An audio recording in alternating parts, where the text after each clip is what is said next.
உன்னை பத்தி யோசிக்க உன் அப்பா நான் உன் கூடவே இருக்கும்போது யார கண்டும் அஞ்சாத. நீ போக வேண்டிய தூரம் இன்னும் நிறைய இருக்கு. 100 பேர் கூடி உன்னை பத்தி பின்னாடி பேசும்போதே தெரியலையா?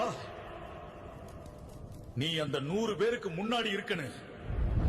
உன் வம்சத்தையே பாத்துக்கிட்டவன் பாதுகாக்கிறவன் நான். உன்னை சுத்தி நடக்கிற எல்லாரையும் நான் பாத்துக்கிட்டு தான் இருக்கேன். உன் வேலையை நீ சரியா செய்யும் போது எதை தேடியும் நீ போக தேவையில்லை. உன் உழைப்புக்கு உன்னை தேடி எல்லாமே வரும். நீ ஜெயிக்க ஆரம்பிச்சிட்ட. எப்பவும் உனக்கு வெற்றி மட்டும்தான். அப்பம் பிடிச்ச கையை எப்பவும் விட மாட்டேன். தைரியமா நில்லியா? உன்னை பத்தி யோசிக்க உன் அப்பா நான் உன் கூடவே இருக்கும்போது யார கண்டும் அஞ்சாத. நீ போக வேண்டிய தூரம் இன்னும் நிறைய இருக்கு. 100 பேர் கூடி உன்னை பத்தி பின்னாடி பேசும்போதே தெரியலையா? நீ அந்த 100 பேருக்கு முன்னாடி இருக்கனு. உன் வம்சத்தையே பாத்துக்கிட்டவன் பாதுகாக்கிறவன் நான். உன்னை சுத்தி நடக்கிற எல்லாரையும்